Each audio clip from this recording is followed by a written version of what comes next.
Bonjour, je suis Frédérique Simoulin, énergéticienne et coach en développement personnel. Et sur cette vidéo, je vais vous parler de la colère en version médium large, on va dire, parce qu'il y a plusieurs registres de la colère. Donc je choisis une direction et j'ai en clin d'œil intitulé cette vidéo Les raisons de la colère, sur la version médium large. Et quand je parle de clin d'œil, j'ai pensé au raisin de la colère. Aujourd'hui, nous sommes en mai 2020, nous sortons d'un déconfinement et je trouve que c'est un carrefour, un rendez-vous assez drôle, quoi, assez pittoresque. Pourquoi? Parce que les raisins de la colère, c'était le moment de la Grande Dépression, du crash de 29 qui a duré jusqu'à la Deuxième Guerre mondiale de 39. Donc je ferme la parenthèse, mais bon, c'est bien d'avoir plusieurs polarités pour regarder la vie. Donc pour en revenir sur la colère, j'ai plaisir à traiter de ce sujet parce que j'ai deux outils. J'ai l'outil Manon et l'outil Frédéric. L'outil Manon, c'est quoi? C'est une série que j'ai découverte l'année dernière. Et quand j'ai vu cette série, elle m'a tellement parlé d'une colère pertinente et sur un support de jolis témoignages. Alors je vous explique. Manon, c'est une série de trois... Ce sont deux séries. Il y a Manon 3X et Manon 20 ans. C'est une série de 3 épisodes tournés par un monsieur qui s'appelle Jean-Xavier de l'Estrade et qui s'intéresse beaucoup en tant que documentaliste et réalisateur, qui s'intéresse aux scènes de la société, aux plaies de la société et à ses tabous. Donc pour Manon, dans cette série, c'est l'histoire d'une jeune adolescente d'une quinzaine d'années qui exprime surtout ses travers, ce qu'est la colère. Et moi j'avais été très émue quand j'ai vu ce reportage, ce documentaire exprimé en série, parce que c'est tellement juste que je vais le prendre comme tuteur et support pour vous traduire la colère, parce que à travers de mes vidéos, ce que je souhaite, c'est tirer le fil de votre propre histoire, en fait. D'accord? Donc, Manon, c'est qui? C'est une jeune adolescente de 15 ans qui est face à sa mère et qui est surtout dans sa personne démunie de tout repère, qui est démunie de mots, mais qui a un potentiel énorme concernant son ressenti, ses émotions, et qui est privée de l'expression. Et le premier épisode commence, c'est très violent en fait, mais c'est une réalité dans cette outrance de violence dans la colère, qui peut, à mon niveau, sur mon expertise, sur le médium large, on va dire, parce que des colères, on peut en trouver aussi sur du XXL, sur l'expiatoire, le refoulé et l'hystérique, donc c'est pas le sujet aujourd'hui. Donc j'en reviens à Manon. Manon, dans cette détresse d'incompréhension, de traumatisme, n'arrive pas à communiquer. Et dans le premier épisode, donc, elle en vient à un moment avec je dirais même que c'est une peine de bouche. On la voit qui s'alimente en poussant ses aliments avec sa main dans sa bouche. Enfin, ressentez bien, si vous voulez, cette notion de colère dans cette approche de perte de repères. D'accord? Pour moi, la colère, ça va se distinguer sur la perte de repères, et je fais une petite digression pour la deuxième partie, sur la mise au point, à jour, de filtres. Soyez vigilants à cela, parce que aujourd'hui, c'est ce qui se traduit, et je suis assez inquiète par rapport à ça. Je ferme la parenthèse. J'en reviens à Manon. Donc Manon, sur ce premier épisode, va être amenée jusqu'à une extrême violence, c'est-à-dire qu'elle va prendre un couteau, et saisissant ce couteau, elle va poignarder sa mère. Elle ne va pas la tuer, mais elle va la poignarder. C'est-à-dire que au moment de ce désengagement mutuel, de cette dualité, de ce moment de perte de repères et de communication, Manon a tellement pas de moyens d'exprimer et de rentrer en lien qu'elle va couper je veux dire, ce malaise, ce mal-être qu'elle éprouve et qu'elle ne peut pas exprimer face à sa mère. Heureusement, donc elle va être récupérée par les institutions et par rapport à ça, donc elle va essayer de se reconstruire et tout au long de ces 3 épisodes, on va voir Manon qui va être toujours en prise d'une colère énorme et qui va chercher, enfin des alliés vont venir auprès d'elle et elle va comprendre qu'elle va avoir à chercher des alliés et à ne prêter attention et conscience et confiance qu'en elle-même. Vraiment, pour voir la colère, je trouve que cette série est vraiment extraordinaire. D'ailleurs, je remercie vraiment des gens comme Jean-Xavier de l'Estrade et toute son équipe pour pouvoir avoir scénarisé un tel thème. Donc la colère, qu'est-ce que on voit surtout dans ce film, c'est le conflit, la violence ressentie par Manon sur l'injustice, et c'est vraiment ce qui tisse le lien de la colère, et qui peut être un moment, un point d'échoppe, le rendez-vous de la colère. Après, il va y avoir une graduation avant d'entrer dans la colère ou après pour dépasser la colère. Dépasser, ça veut dire entrer en puissance plus 10. C'est-à-dire que pour moi, la colère engendre la violence, et après la violence, c'est la guerre, donc la mort, la tuerie. Et là, j'en viens après le chapitre de Manon, et je vous invite vraiment à regarder cette série parce que vous allez voir ces éclairages, cette perception et ce passage où cette impossibilité de passer en bouche, en verbe, en mots et en phrases.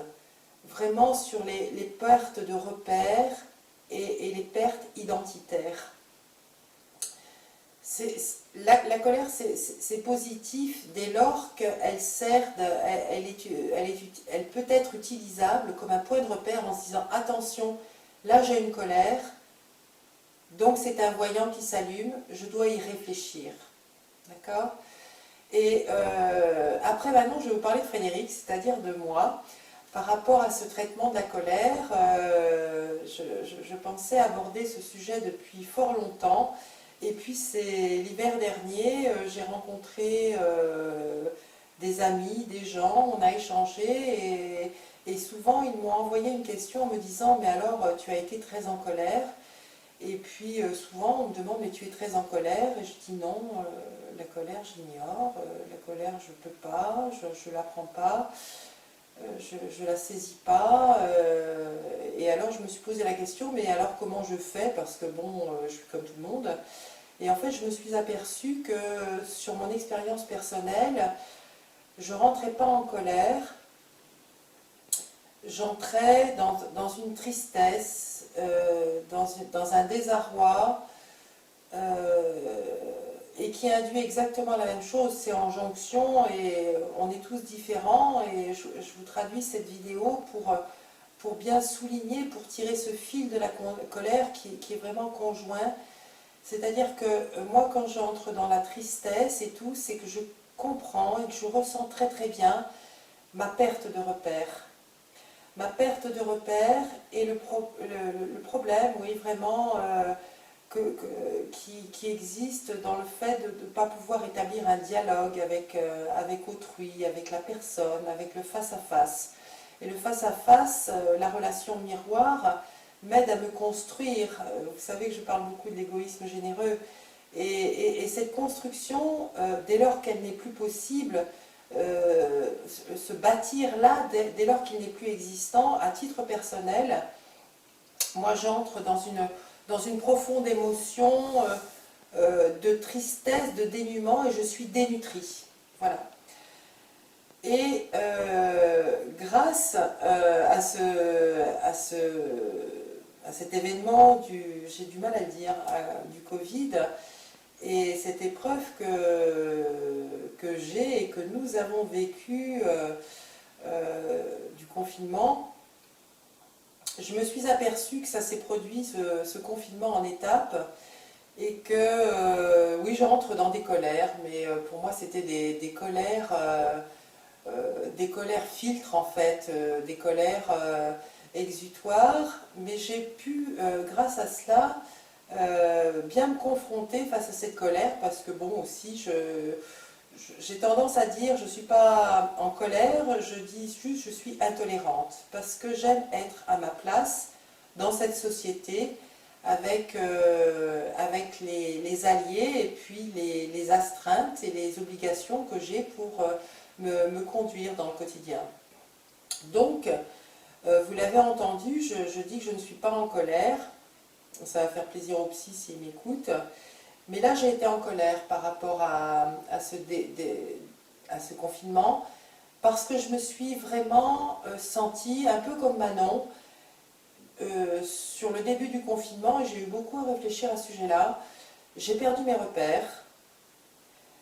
J'ai senti que je vivais un traumatisme, mais pas que nous, l'humanité, nous vivions un traumatisme, et surtout, et là c'est comme Manon qui ne fait pas confiance à sa mère, parce que ça ne peut pas être un tuteur pour elle, et je me suis, alors je ne sais pas ce qu'il en sera demain, mais j'ai ressenti à une puissance très très forte que je n'avais pas de support dans ce qu'était le politique. Alors je suis désolée, hein, je ne veux pas vous partager mes engagements, mais je parle vraiment que de moi. Et dès lors qu'il y a en position, en posture, en présentation, dans l'instant présent, un déséquilibre, donc une injustice, sur le facteur des responsabilités mutuelles, quant à la hiérarchie, là c'est une dépossession de sa capacité à être, à pouvoir penser, à devenir, à imaginer et à créer. Vous voyez, cette notion de confinement m'a induit dans cette colère, et vous présente cette vidéo pour vous traduire, vraiment vous souligner tout ce que la colère fait émerger en nous.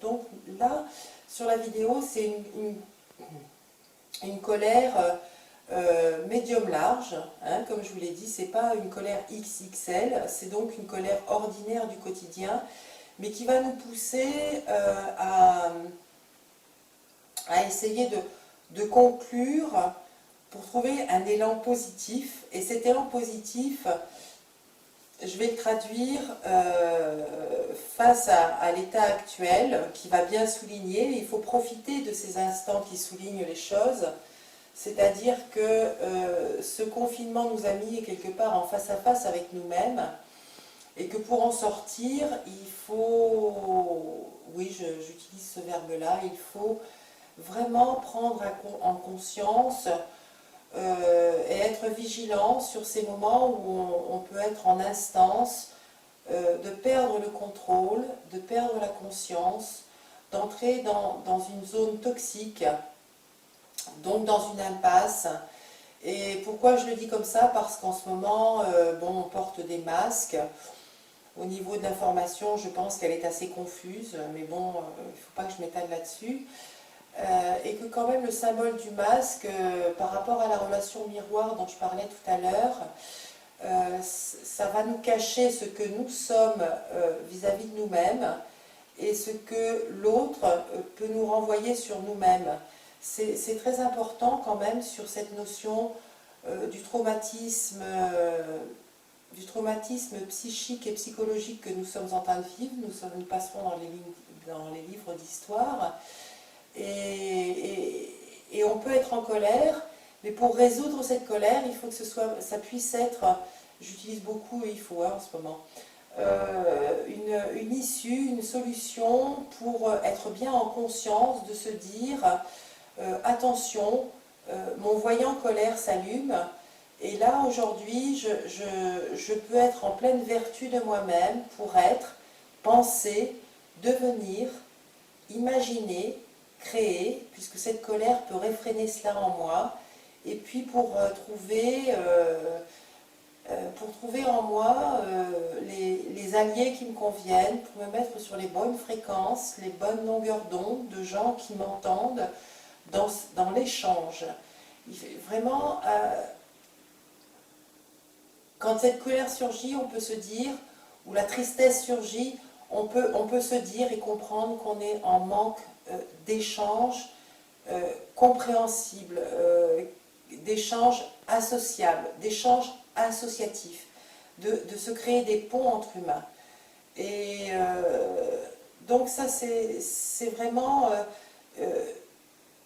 on passe dans le cadre de la vie, alors qu'en ce moment, je pense qu'on est dans une période de survie.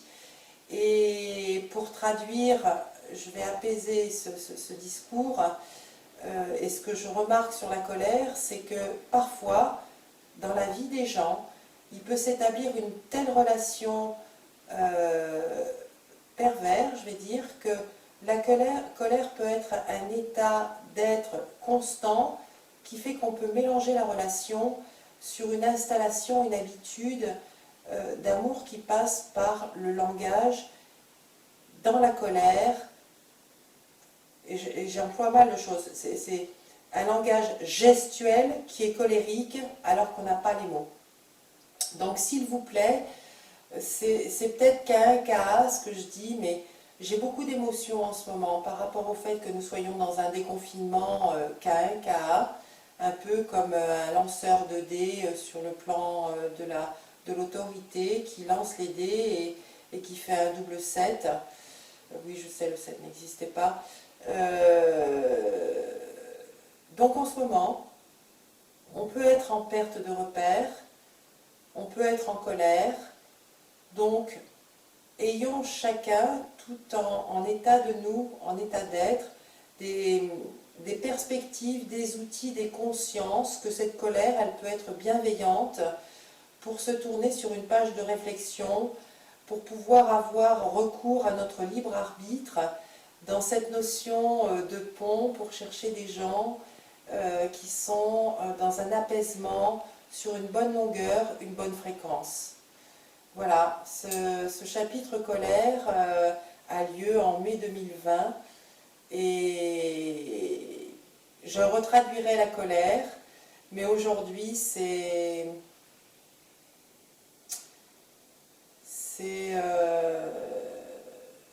troublant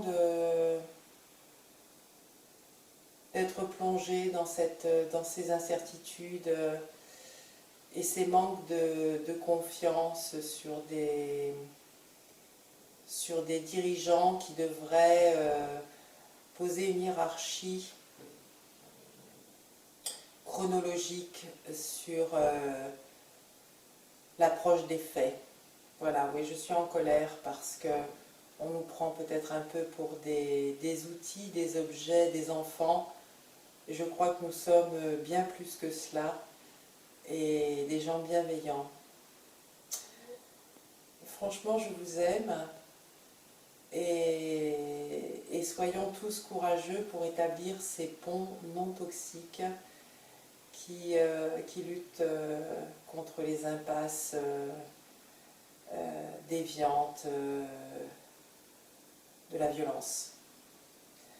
Donc la colère ne doit pas nous engager vers la violence, mais nous engage vers une prise de conscience pacifiste. Voilà ce que j'avais à vous dire aujourd'hui et je vous dis à bientôt. Au revoir, merci.